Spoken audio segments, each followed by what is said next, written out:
In the shadowy city of Shwara, where secrets are as thick as the fog, there lived a young man named Vlad. Born in the slums where dirt and despair were his neighbors, Vlad dreamed big. He didn't just want to survive, he wanted to rise above it all. His goal?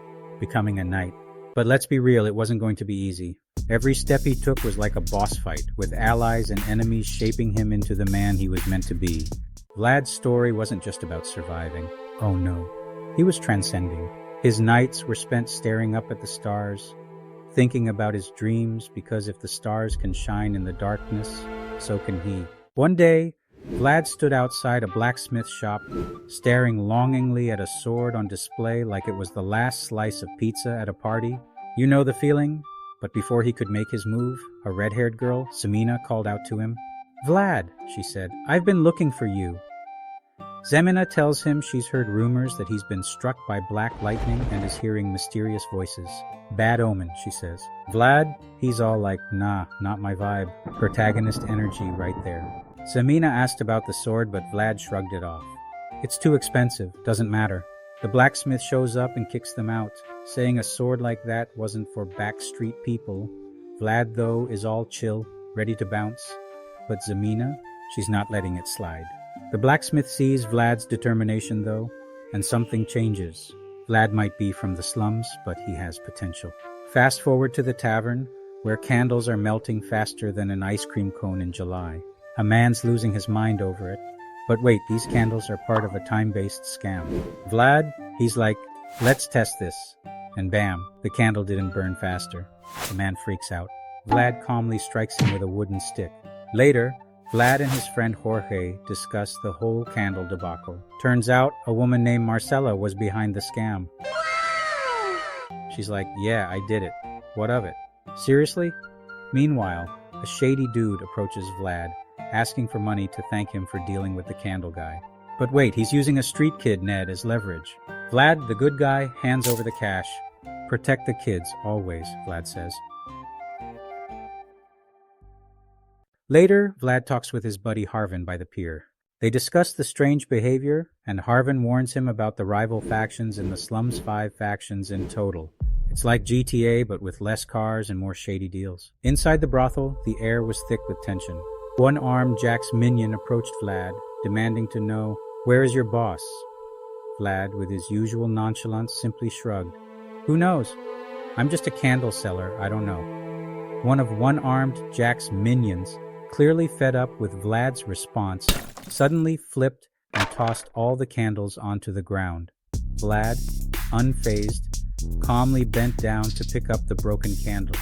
"Oh no, all these expensive candles are now broken," he said. "Hey, could you remove your feet from my candles?" Vlad asked the guy, his tone casual. That small comment set the minion off.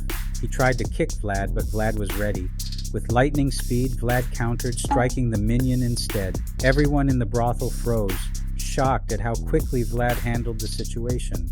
One-armed Jack, clearly impressed, gave a nod of approval. "We'll talk later," he said. Just then, Jorge walked in and, with a serious look, told one-armed Jack, "Follow me upstairs for more privacy." After a while, one-armed Jack came back down and, now more interested in Vlad, approached him with a proposition. "You've got potential," he said. "How would you like to work for me?" Vlad, never one to pass up a chance to crack a joke, responded, "Thanks, but I love working here in the brothel." Unfazed, one-armed Jack threw a gold coin at Vlad. "Here's payment for the candles," he said, "and if you work for me, I'll give you even more gold." At that, one-armed Jack and his crew left the brothel. Vlad, now more confused than ever, was called over by Jorge. As soon as Vlad stepped into the room, he could feel the heavy, tense atmosphere. The conversation between one-armed Jack and Jorge had clearly not gone well. Jorge, looking frustrated, turned to Vlad and dropped the bombshell. "I got a tip. One-armed Jack's bringing in mercenaries from the outside, ex-knights. People like me. I can handle Jack's army, but bringing in swordsmen of the same caliber as knights? That's a whole different beast." Vlad could see it in Jorge's eyes. The man was worried, and for good reason. "Which is why I need your help," Jorge finished, locking eyes with Vlad. Vlad, feeling the weight of the request, nodded. The next scene showed Vlad practicing with a wooden sword in the courtyard. His movements were stiff at first, but something was off. Then, out of nowhere, a voice in his head, clear as day, corrected his swing. It was the same voice he'd been hearing since that black lightning strike, but only when he was holding a sword or something similar. "Adjust your grip," the voice instructed. Vlad was confused at first, but followed the advice. And just like that, something clicked. Vlad felt it. The swing was smoother, more precise, like his body had been aligned to a new path. The voice told him, "This is the sword path." Vlad couldn't believe it. It wasn't just practice, it felt like a whole new level. A knight, carefully cleaning his sword. Suddenly, Vlad appears. "Are you Stanga?" Vlad asks, sizing him up. Stanga, nodding with a grin. "Yes, it is I, Stanga." Vlad, unfazed, says, "I'll guide you to the slums." Now, Stanga, curious about this bold young man, decides to test him by trying to intimidate him. But Vlad, he's like, "Bro, I'm not intimidated." The protagonist energy 100. Stanga is taken aback. He's starting to understand why Jorge holds Vlad in such high regard. Later, the two sit by a bonfire, taking a moment to rest. Vlad pulls out some beef jerky from his pocket, his prized snack. Stanga, eyeing the jerky like a hungry dog, asks, "Where's mine?" Vlad, with that savage smirk, responds, "Jorge didn't give me extra." Stanga, trying to hold it together, reveals that his ration is almost gone. But Vlad, he starts cooking the jerky, the smell wafting through the air. Stanga, ever the negotiator, tries to strike a deal. "I'll answer one question for one piece of jerky." Vlad, casually munching, looks at him and says, "If you want some, just ask. I'm not here to make deals, bro." Vlad's savage level, expert. Stanga, a bit taken aback by Vlad's boldness, insists, "But knights receive things when they offer something in exchange." Vlad, smirking like he's about to win the best game of poker ever, says, "Fine, I'll ask you a question. Do you know about aura or sword aura?" Stanga's face changes, now serious. "Not all knights can wield aura, and using it in a real fight, that's a whole other beast." Vlad, sensing Stanga's hesitation, presses him. "So, can you wield aura or not?" Stanga hesitates for a moment, clearly avoiding the question. Vlad, ever the negotiator, offers all jerky. "All of this, that's the price." Stanga, looking at the jerky like it's the last food on earth, sighs and draws his sword. "Fine, I'll show you." Vlad watches closely, eyes narrowing with curiosity. Slowly, Stanga draws upon his aura, the air around him crackling with power. As Stanga unleashes his aura, Vlad is entranced, realizing just how powerful and dangerous the knight can be. But Stanga, he's just focused on one thing now. Jerky. Vlad and Stanga emerged from the sewer, the air thick with the stench of decay. Stanga, visibly disgusted, complained, "Why does it have to stink so much?" As they continued walking, Stanga noticed something unsettling. "It's too quiet." And then, they saw it. Dead bodies. The aftermath of a brutal battle. The two quickly split up, with Vlad making a beeline for the brothel. Inside, Vlad found Jorge being patched up by Marcella. "Money leeches attacked first," Jorge explained, his voice strained. "How is Stanga?" "Should be here soon," Vlad replied, watching his friend with concern. "Stanga can use aura too." Jorge's eyes widened in shock. Jorge, still processing what Vlad had said, immediately asked again, "Are you sure Stanga can use aura?" Vlad nodded, but Jorge's mood shifted instantly. "Stay behind me, Vlad," he said, his tone serious. "Stanga doesn't know how to use aura. That means we have an imposter." Before they could talk more, Stanga entered the room. The imposter knight, who had been pretending to be Stanga, looked coldly at Jorge and dropped the bombshell. "Count Gaida has passed away." Jorge's eyes widened in shock. Then pure fury took over. He lunged at the imposter knight. "My name is Godin. I'm supporting another count now." Godin! Godin, cool and collected, ordered Jorge to return to service, but Jorge's rage only grew. "Sigmund is not my lord!" he shouted. The battle raged on, but it wasn't looking good for Jorge. Meanwhile, Vlad and Marcella slipped away in the chaos. Jorge took another brutal hit, and the force sent him flying across the room. In a panic, Vlad grabbed a knife and threw it at Godin, hoping to buy Jorge some time. But Godin dodged it effortlessly. Then the knight started using aura, and the entire room seemed to shift. Vlad rushed to stop him, but it was already too late. He could only watch in horror as the blue moonlight bathed the scene in a cold, unforgiving glow. Vlad, wide-eyed with shock, remembered the first time Jorge had offered a hand to the boy. Jorge was the strongest person Vlad had ever known, and now everything seemed shattered. Fury bubbled inside Vlad as he picked up a sword, determination set in his eyes. "I'll make you pay for this," he swore, rushing towards Godin. But Godin wasn't having it.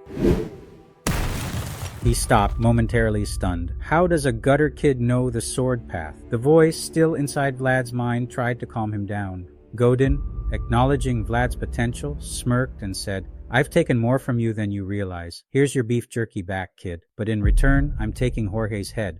Vlad, fuming, shouted after Godin as he walked away, "I'll find you. I swear I will." Marcella found Vlad, unable to process the loss of Jorge. "This is your chance, Vlad.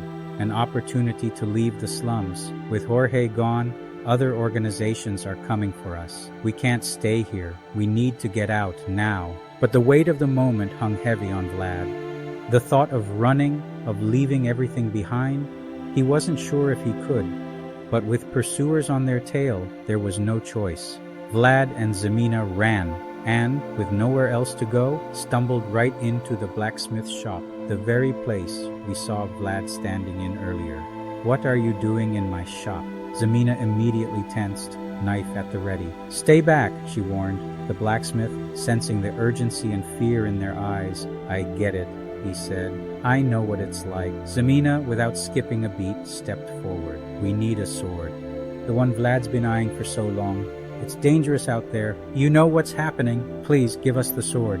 The blacksmith hesitated, sadness clouding his features. "You're in a bad spot, aren't you? I can see it in your eyes. It's not the life you should have." He let out a heavy sigh, clearly moved by their desperation. And then Zemina did the unthinkable. She pulled out a knife and began to cut her hair. As they stood before the blacksmith, Zemina, determined to help Vlad, tried to offer something precious to secure the sword, her hair. But why? Well, to her, it was a symbol of sacrifice. But it's still kind of sad, right? The blacksmith, observing their interaction, knew there was more to this than met the eye. He could see it in Vlad's eyes. The boy was destined for greatness. The blacksmith, moved by their courage, made a decision. He wasn't about to let them face the world unprepared. So he agreed to help them. With a few words and a hidden plan, the blacksmith helped them escape. He concealed Vlad in a wagon full of trash, and Zemina pretended to be his helper. But of course, things couldn't go smoothly. They encountered a checkpoint, and the tension was palpable. The blacksmith, quick on his feet, shouted at the guard, "Because of all the fighting in the slums, I had no chance to throw out this trash." The guard, not entirely convinced but willing to cooperate, allowed the blacksmith to pass, but insisted on checking Zemina. "What's up with her face?" the guard asked, eyeing Zemina closely. But before Zemina could react, the guard shrugged. "All right, go on. Just don't cause any trouble." However, the situation wasn't over. The guard, still suspicious, ordered another guard to check the trash. The second guard approached the wagon, and as he inspected the trash, his eyes widened. "Wait, isn't this Zemina?" he muttered. "Don't hate me, this is my job." Then, with a swift motion, he stabbed the trash with a spear. But just as the tension reached its peak, the guard paused, thinking. "I heard Harvin put a boat out on the river. Everyone's heading that way." He then gave a knowing nod and allowed them to pass. "That's the payment for the 40 silver my brother owes you," Otar said. Vlad, feeling a wave of relief, turned to the guard with a sincere "thank you" before the group continued their escape. They had made it, but there was still a long road ahead. Otar, who was the older brother of the street kid Vlad had saved, had come through for them in a way that could never be repaid. The moment had come. They were finally out of the city, away from the suffocating grasp of the slums, leaving behind everything they had known. Zemina turned to Vlad, her eyes filled with a mixture of relief and sadness. "Goodbye, Vlad." The star wasn't just a symbol of hope, it was something bought with sacrifices. Vlad's heart heavy with the weight of this revelation, he stood beneath the silver light of the moon. His sword was in hand, gleaming with cold resolve. With a soft murmur, he asked the question that had lingered in his mind since he first heard the mysterious voice. "Can you hear me?" he asked, his voice echoing in the quiet night. To his surprise, the voice responded. Who are you? Vlad pressed. I don't know, it responded, confusion clear in its tone. But Vlad, resolute in his newfound purpose, didn't care. Doesn't matter, he said, his grip on the sword tightening. I'll help you. So you help me too. His sword, the weapon that was so much more than just steel. It was his promise. I'll help you regain your memory, Vlad said, his words firm and unwavering. Be my sword, even if you're the devil. What I'm really afraid of is that I'm nothing. And with that, Vlad's heart hardened, his resolve solidified. The sword wasn't just a weapon anymore. It was the key to his future, to his very identity. He would wield it with everything he had, no matter what the cost.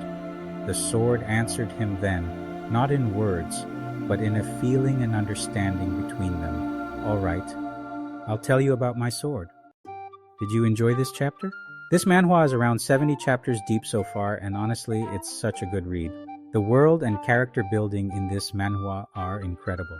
Watching Vlad's character develop over time has been such a ride, and the mystery behind the voice he hears after getting struck by black lightning keeps you hooked, always asking for more. I love how he struggles to become a better swordsman under the guidance of the voice, and because of that, he's noticed by a noble Joseph Bayezid, the second son of the Bayezid family, and that's where Vlad's adventure really begins. With the help of Jaeger, a knight who serves under Joseph, Vlad's dream of becoming a knight feels closer than ever. This is one of the rare manhwas with no regression tropes, and it's honestly so refreshing, if you know what I mean. For me, this story is a solid 10/10 for its plot, character development, art, and world building. Don't forget to like, share, and subscribe. Until next time, stay curious and keep dreaming.